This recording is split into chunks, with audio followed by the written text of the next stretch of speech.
Thing very special. It's a special country. We were losing the Middle East because the past administration didn't handle the relationship properly, didn't show the kind of respect that they deserve.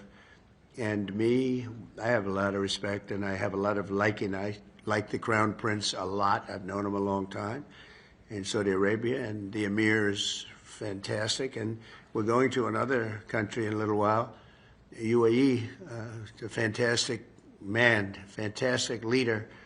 And they have great leadership talents in this part of the world, and that's why they're doing so well. And you probably read today the story about Iran has sort of agreed to the terms. They're not going to make, I call it in a friendly way, nuclear dust. We're not going to be making any nuclear dust in Iran. And we've been strong. I want them to succeed. I want them to end up being a great country, frankly, but they can't have a nuclear weapon. That's the only thing. It's very simple. It's not like I have to give you 30 pages worth of details. There's only one sentence: they can't have a nuclear weapon. And I think we're getting close to maybe doing a deal without having to do this. There's two steps. There's a very, very nice step, and there's a violent step. The violence like people haven't seen before. And I hope we're not going to have to do this. I don't want to do the second step. Some people do. Many people do. I don't want to do that step. So we'll see what happens. But we're in very serious negotiations with Iran for long-term peace. And if we do that, it'll be fantastic. And for this country in particular, because you're right next door. You're a stone's throw away, not even, right? You're a foot away. You can walk right into Iran.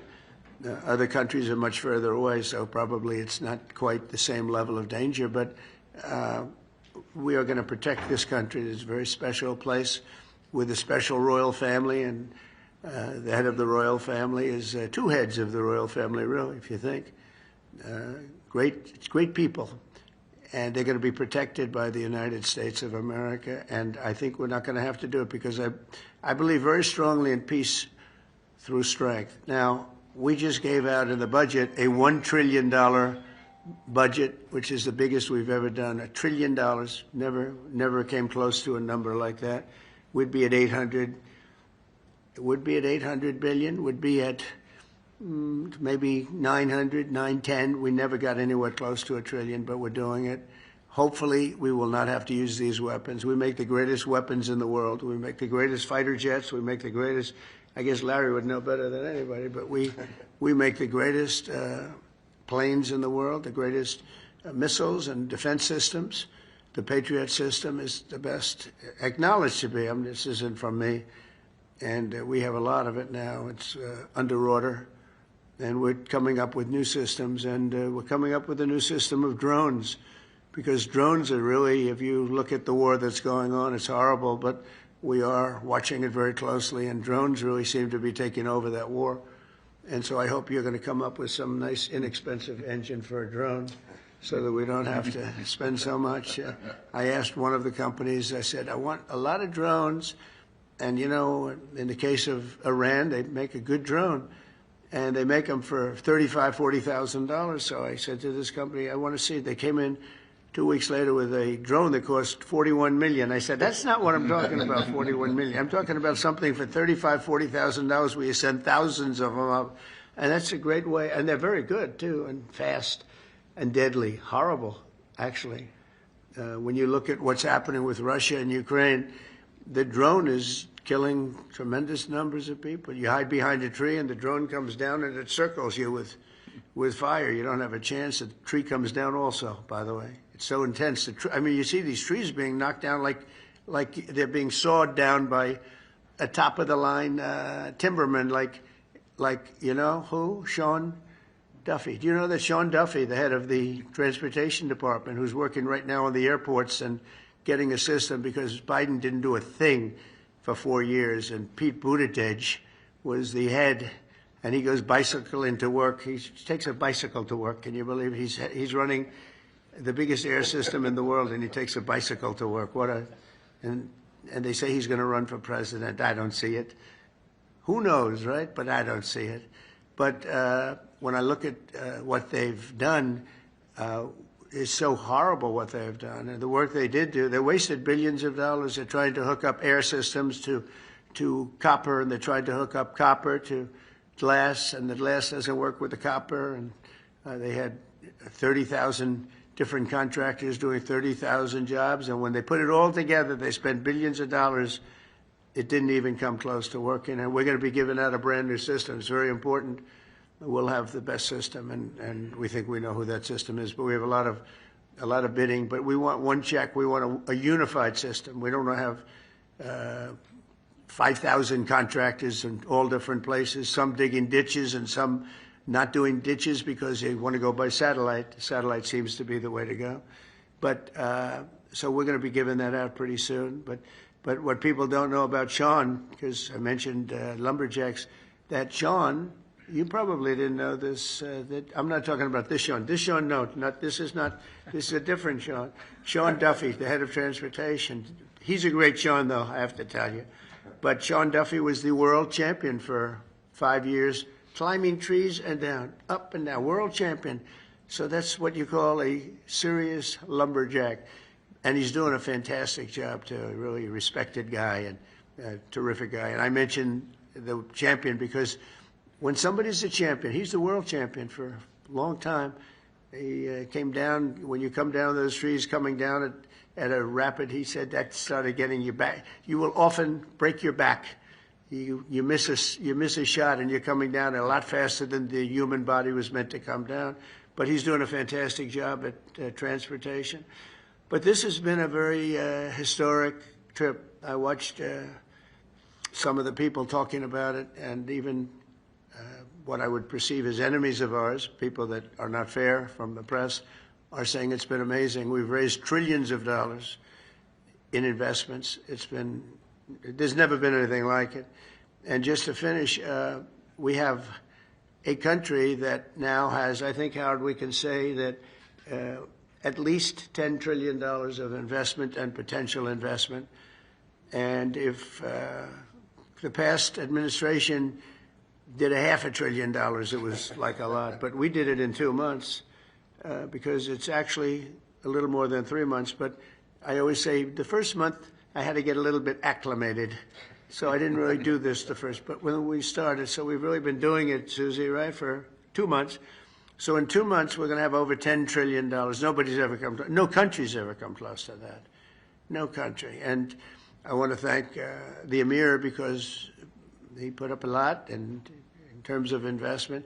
It could amount to 2 million, 3 million, maybe even 4 million jobs in the United States. And more importantly, it's really important stuff. It's tremendous refining capabilities. It's capabilities for very high end. AI is a big subject, and it's a big subject over here, too. I always say, what are you investing in? It seems one thing everybody seems to have in common is AI. So I don't know if that's a good thing or bad. Maybe you shouldn't do it because too many people are doing it, or maybe you should follow the crowd, fellas, okay? So you're going to figure it out. We have a man who's here who has been unbelievable, Scott Bessent, who's our Secretary of the Treasury, and who's so respected. When he speaks on television, it's like everyone just says, oh, okay. I had somebody the other day said, well, Scott Bessent said. I said, well, that's pretty good, Scott. You know? So I'm a believer. I'm a believer. But when he speaks, the markets really listen. And the big thing is that we have, to me, the most important thing of all is that, forget about the recent stock market being so good. Much more importantly, we have hundreds of different big companies pouring into America now, creating jobs like we've never seen before. Now, the bad news, it takes a little while for that to, you know, when you build your factory and it takes a year and a half, 2 years, and they're going to build them very fast, and they don't need financing. That's the nice part. They don't need any financing. They have plenty of it. But they're building factories at levels we've never seen anything like it. And these are, you know, 10 billion, 12 billion, 50 billion. I said, how do you spend 50 billion on a factory? We have the chip companies coming in from Taiwan. We have Jensen, as you know, coming in with 600 billion. We have actually the biggest company of them all. You know all about it. Coming in. That was a big, Mr. Wei. I said, Mr. Wei, you're a smart man, aren't you? I never met him. I said, because I understand you can 10% of the chips. Oh, yes, I do. I said, that's pretty good. I said, is there any way of breaking that grip? They said it would take you many years. So I said, you know what? If you can't beat him, you join him. But he's going to be building the biggest factory anywhere in the world in Arizona and spending over $200 billion. And we have Apple, as you know, it's coming in. And I had a little problem with Tim Cook yesterday. I said to him, Tim, you're my friend. I treated you very good. You're coming in with $500 billion, but now I hear you're building all over India. I don't want you building in India. You can build in India if you want to take care of India, because India is one of the highest tariff nations in the world. It's very hard to sell into India. And they've offered us a deal where basically they're willing to literally charge us no tariff. So we go from the highest tariff, you couldn't do business in India. We're not even a top 30 in India because the tariff is so high, to a point where they have actually told us, I assume you too, Scott, you were working on that also, that there will be no tariff, right? Would you say that's a difference? They're the highest, and now they're saying no tariff. But I said to Tim, look, we've treated you really good. We put up with all the plants that you built in China for years. Now you got to build us. We're not interested in you building in India. India can take care of themselves. They're doing very well. We want you to build here, and they're going to be upping their production in the United States. Apple. So Apple's already in for $500 billion, but they're going to be upping their production. So it'll be great. So I really think we've gone from a laughingstock 6 months ago to the hottest country anywhere in the world. And that's not just in business, that's in everything else, and it's psychologically hot too. And I just want to thank everybody for being here. I want to thank the media. The media, I have to say, has been very fair. They've been very fair. They've been terrific, actually. I was watching some of our, normally they would not say good things, but they're having a hard time saying bad because this is a record tour. There's never been a tour that will raise, it could be a total of $3.5, $4 trillion. This, just in this 4 or 5 days, and it's from great people. And our relationship now is very strong with Saudi Arabia. Nobody's going to be bothering that relationship. Nobody would be able to break that relationship because of my relationship with the Crown Prince and the family.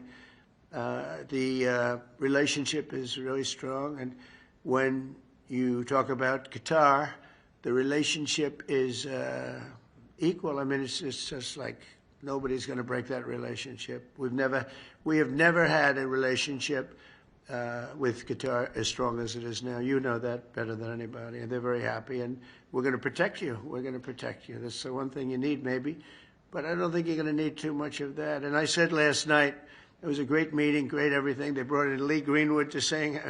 It was a beautiful evening, and I appreciate it.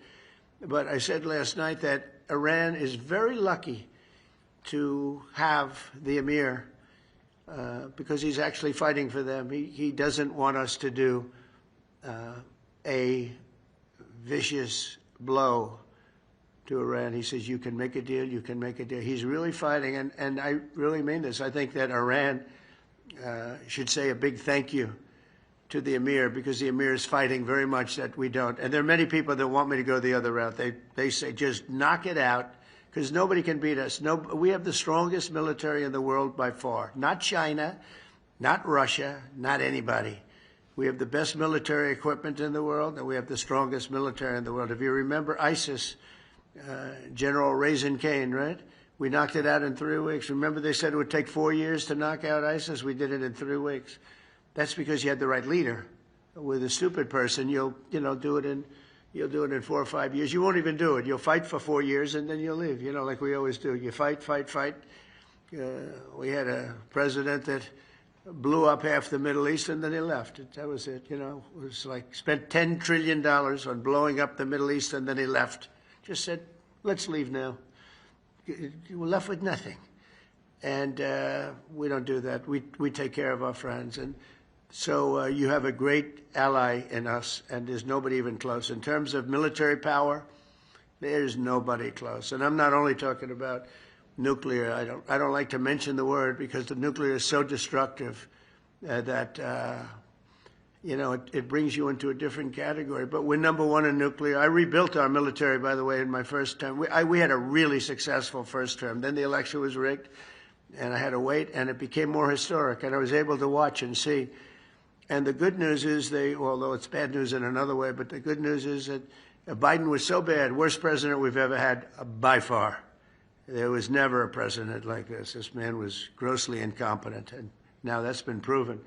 But people were able to see how bad it is, and it gave me a mandate. We won all 7 swing states.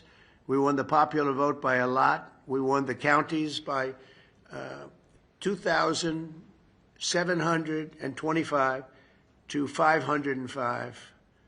That's why the map is completely red. When you look at it, the map, it was an obliteration, this election. And we got 312 electoral votes, so it was just an obliteration. And that means mandate. And we have a mandate that nobody's had. They said the most consequential election, and this was a enemy paper, the most consequential election in 129 years. So it's been a tremendous trip. I've really liked it. You know, look, this is going, we're going 20 hours a day. And people say, how do you do it? And I said, I do it because I like it. I like it. I like the people I'm dealing with. I said last night, I stood on the line for, it seemed like hours. I said hello to Larry. I said hello to Kelly. I said hello to your 250 competitors. I said hello to everybody. And that was a long sucker, I want to tell you. They say, how do you do it? I said, I do it because I like the man standing on my left. And I said it 2 nights before about the Crown Prince, but last night I had the Emir, and he's fantastic. And I said, it's really not hard. You know, when you like the people, and when you are doing something, we have a term, MAGA, Make America Great Again, very simple term. And I remember Biden saying, we will not let MAGA take over this country. I said, no, you stupid person. It says, Make America Great Again. It's okay if it takes over the country. It's called Make America Great Again. And that's where we are right now. It's America. We'll put America first. But because we're putting it first, we're doing so well, there's going to be plenty left over to help the world. And we can help the world psychologically. So we think we're going to do well with Russia, Ukraine. 5,000 soldiers are being killed every single week on average. 5,000. And they're not from here, and they're not from the USA. They're from Ukraine and Russia. So some people would say, why are you bothering? Because these are 5,000 young people. Well, they're getting older because they've gone through so many that they are actually getting older. But these are 5,000 people that leave their home, wave goodbye to their parents. Their parents are so proud of them, their sisters, their brothers, and that's the last they ever see them. They're wiped out. And if you would see the satellite pictures, I get satellite pictures of that battlefield, and I want to tell you, I've never seen anything like I wish I never saw it. You have heads and arms and legs strewn all over the field, and you just take a look at that, and, you know, when you think 5,000 a week on average, and that's actually a low number. So we're going to see if we can end that. I was thinking about going, but it's very tough because of what we're doing today and tomorrow. But, you know, if something happened, I'd go on Friday if it was appropriate. But we have people right now negotiating, and I think that I just hope that Russia and Ukraine are able to do something because it has to stop. Not only the money, we spent $350 billion there. Just hand it. Nobody even knows where the money is. They just send them a check. There's no accounting. There's no one. Just give him money. Every time he came, I have to hand it to him. I think he's the greatest salesman maybe in history. Every time he came to the United States, he'd walk away with $100 billion, you know. That's a good salesman, right? Even by your standards. This is a big standard right here. But that's a pretty good set. No, he'd walk in, leave with $100 billion. Last time he didn't do as well. He only got $60 billion. And it was so easy. It was like taking candy from a baby. That was the last administration. This administration's been a little bit tougher. But would like to see it end, and I think we're going to have a chance at doing it. And would like to see if we could solve the Iran problem in an intelligent way as opposed to a brutal way. There's only two, intelligent and brutal. Those are the two alternatives. So I want to thank everybody for being here very much, and we're going to take some questions, and perhaps now we'll ask the press to leave, and we're going to see you at the airfield. We're going to have a display of American equipment. Okay? Yeah. Jennifer, go ahead. Mr. President, no Putin's address. No Putin's address. Are you disappointed by that? No, I didn't anticipate. I actually said, why would he go if I'm not going? Because I wasn't going to go. I wasn't planning to go. I would go, but I wasn't planning to go. And I said, I don't think he's going to go if I don't go. And that turned out to be right. But we have people there. Marco, as you know, is doing a fantastic job. Marco's there, Secretary of State, and we have people there. But I didn't think it was possible for Putin to go if I'm not there. Jennifer? Do you have an update, sir, on the Sovereign Wealth Fund, your proposal for the Sovereign Wealth Fund? That we're planning on doing? Yeah. Well, look, Howard likes the idea. I want to really make a lot of money, pay off debt, and just get it, and then you do a fund, you know. These people have no debt. It's nice to have a fund. I say to Howard, we're a little early because we have debt, and really, it sounds like a lot, but relative to the kind of income and everything that we have, it's not really that much, but it's still a lot, and I'd rather pay the debt off and then do the fund after the debt's paid off. And, you know, to me, the fund is just pay off debt. We're making a lot of money. We had a situation 6 months ago. We were losing $5 billion a day on trade. Now we're making money on trade. Don't forget, we were losing $1 trillion to China, so we essentially went cold turkey with China for a period of a month. Therefore, we weren't losing $1 trillion. You know, I think that's pretty simple, Scott, right? Scott did a great job over there. They made a deal. They have great relationships with China. You might want to speak about that while the press is here for a second, Scott, the relationship we have with China. It was a very important step in establishing a working relationship below the two heads of state. So with the tariff program, we had a plan, we have a process, and now we have a mechanism with our Chinese counterparts to prevent an escalation again. We're going to go into a series of negotiations. They're going to be fulsome, and we have a lot to talk about, but I think over the next 90 days we can accomplish a lot. We're going to be, I think I can mention, I'm not sure if the press will understand this, but I've devoted, I find it, number one, I find it fascinating. If you don't like things, you're not going to do well, but I do. I find it amazing. So I'm so looking forward to watching some of the power that they purchase at great price. But you'll see some jets today. Some of the reporters were in the plane. Were you in the plane as we were surrounded by 8 F-15s? You saw that? Were you concerned at all? It was a little bit spooky, right? It's a little bit different when I'm reading the name of the pilot from I'm seeing the name, Regraw. I look at his helmet, and he's got his name, and he's waving to us, and he's like where you are. And so I'm not sure I feel great about it, but we certainly had a lot of firepower surrounding, and as we were coming in, it was beautiful. And then just before we landed, boom, they took off, and nobody's ever seen it. They circled the plane, 8 of them, and we're landing, so now we're there. And it was really a display of beauty, and we heard it too. We were in the plane. I said, "What is that?" Because they stepped on the gas, because it's hard for them to only go 500 miles an hour. That's called very slow. It's not that those planes they're not meant to go 500 miles an hour, but it's really good. Great pilots, great display. So we're going to see that. But one of the things for the people that are interested in the military that I asked to look into, the F-35, we're doing an upgrade, a simple upgrade, but we're also doing an F-55. I'm going to call it an F-55, and that's going to be a substantial upgrade, but it's going to be also with 2 engines, because the F-35 has a single engine. I don't like single engines. Even this man, he's the best in the world at engines, but on occasion, I know you won't admit this, if an engine goes out, it's nice to have 2, 3, or 4. That's why I like the 747. It's got 4.